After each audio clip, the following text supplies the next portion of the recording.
সালাউদ্দিন সাহেবের কথা বলেছে। এইটা তো আলোচনা করার কিছু নেই।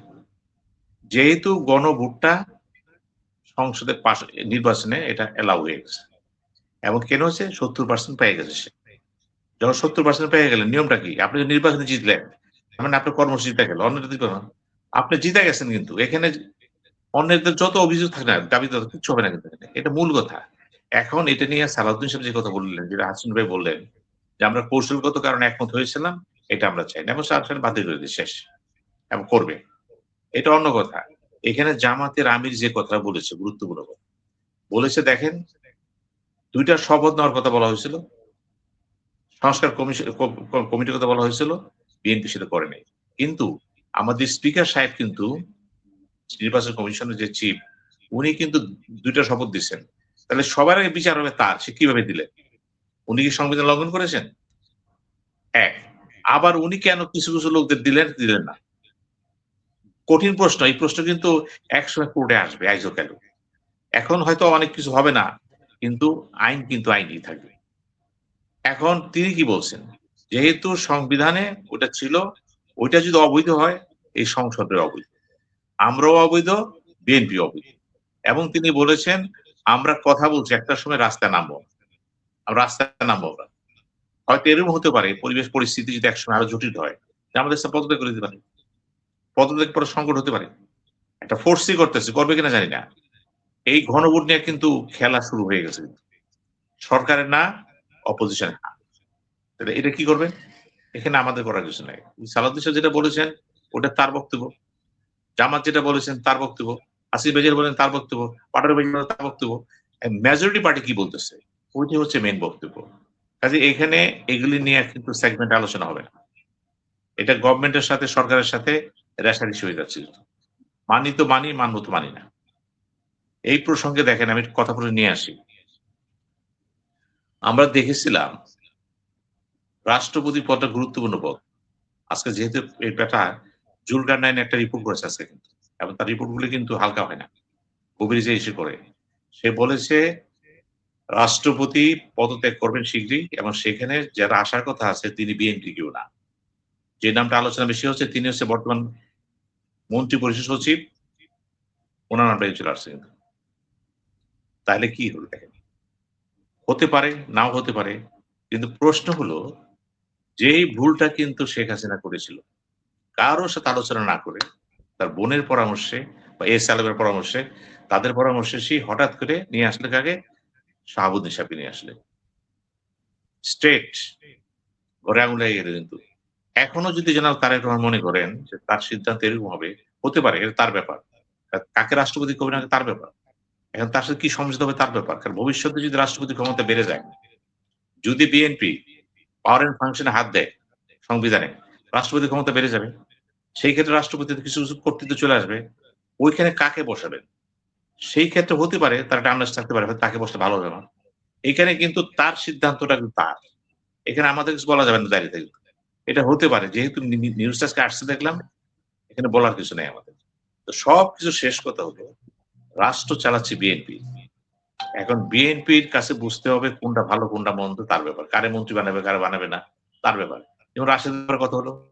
তো রাশেদকে যেহেতু রাশেদ জামাত ইসলামের বিরুদ্ধে কথা বলছিল, বোমা ছাড়তেছিল। এখন বিএনপি যদি মনে করে ওকে দিয়ে আমরা কাজ করাবো, করাবে না কাজ করাবে। তার ব্যাপার কিন্তু এটা। আমরা কোন ব্যাপারে কিন্তু স্ট্রিক্টলি সিদ্ধান্ত নিতে পারবো না। কিন্তু আমরা টক শো করি। আমরা কিন্তু কোন পক্ষ নেই না। আমরা শুধু পরিস্থিতি তুলে ধরি কিন্তু। এই তুলে ধরাই হচ্ছে আমাদের কাজ। আমরা কোন পক্ষ নিয়ে বলব না, উনি ভালো উনি খারাপ না। যেটা ব্যাখ্যা আসবে ওই ব্যাখ্যার পক্ষে যিনি থাকবেন তিনি করবেন। যিনি করবেন না করবেন। যেমন পাটোয়ারি ভাইজান কথা বলেন। পাটোয়ারি ভাইজান দৃঢ়তা নিয়ে কথা বলেন, বিশ্বাস নিয়ে কথা বলেন। এটা তার বৈশিষ্ট্য, তার গুণ এবং তার অনেকগুলি ফোরকাস্টিং ঠিক হয়ে যায়। কিছু বলতেও পারবেন না। এই যে ফোরকাস্টিং হয়ে যায়, তাকে কি বলবেন যে পাটোয়ারি ভাই রাজনৈতিক জ্যোতিষ? আমি তো তাকে বলি, আপনি হচ্ছেন পলিটিক্যাল কি জ্যোতিষ। পলিটিক্যাল অ্যাস্ট্রোলজার সোজা কথা। তো এইটা যদি হয় অবস্থা তো কি করবেন আপনি? এখন কেউ যদি বলেন, না পাটোয়ারি সাহেব তো বিএনপি করে। ওই অ্যাস্ট্রোলজি মিলে গেছে। না। অ্যাস্ট্রোলজি যে পলিটিক্যাল অ্যাস্ট্রোলজি বাংলাদেশে নাই। এই যে সৃষ্টি হচ্ছে তো আস্তে, আস্তে। ভবিষ্যতে হাসিবুর রহমানের পর ঠিক হয়ে যাবে। আপনিও হয়ে যাবেন ভাইয়া। তো সবকিছু মিলে শুধু আমরা একটা জিনিস চাই। ভারতের কোন বিষয়ে আমরা আগ্রহী না। আগ্রহী সেটাই, ভারত যদি আমার জাতীয় স্বার্থে আমাকে বিপন্ন করতে চায়, তাদের অভ্যন্তরীণ ঘটনা কি ঘটছে তারা বুঝবে।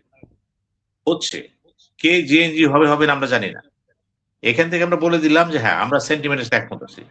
ওদের দাবি দেওয়াগুলো যেটা হচ্ছে তারা জেগেছে। এই জাগার সাথে আমরা একমত কিন্তু। দাবি দেওয়াগুলো যেগুলো আছে সেগুলো আমরা একমত হতে যাবো কেন?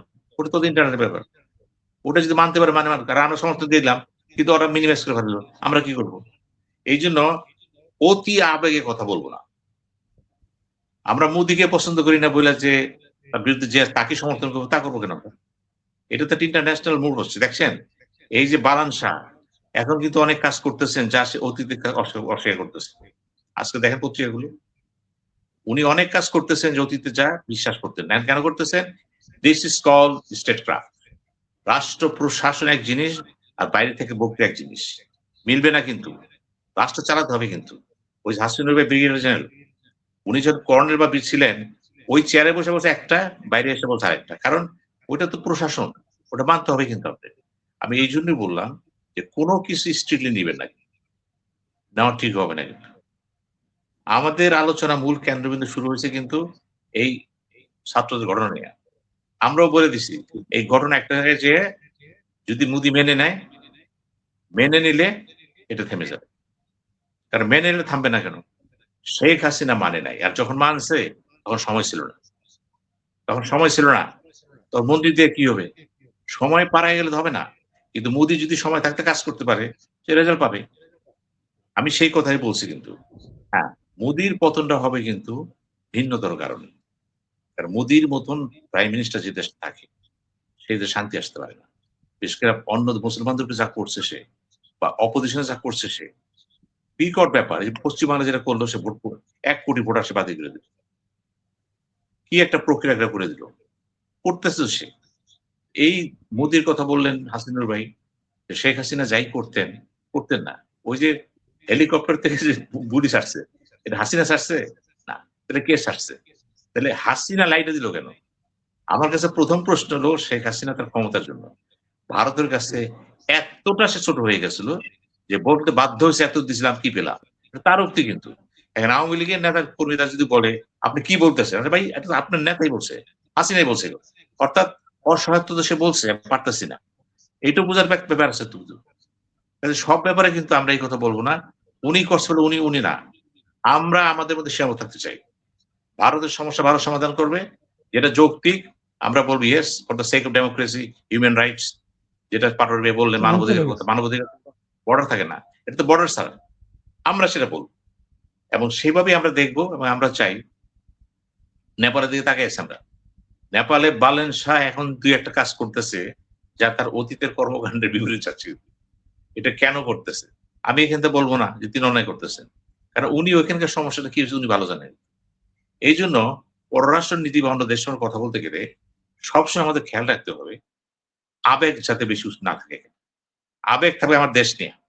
দেশের কথায় না থাকবে। সেটাই বাস্তবতা। ধন্যবাদ। জি, জনাব সিনহাক স্যার। ধন্যবাদ আপনাকে। আমি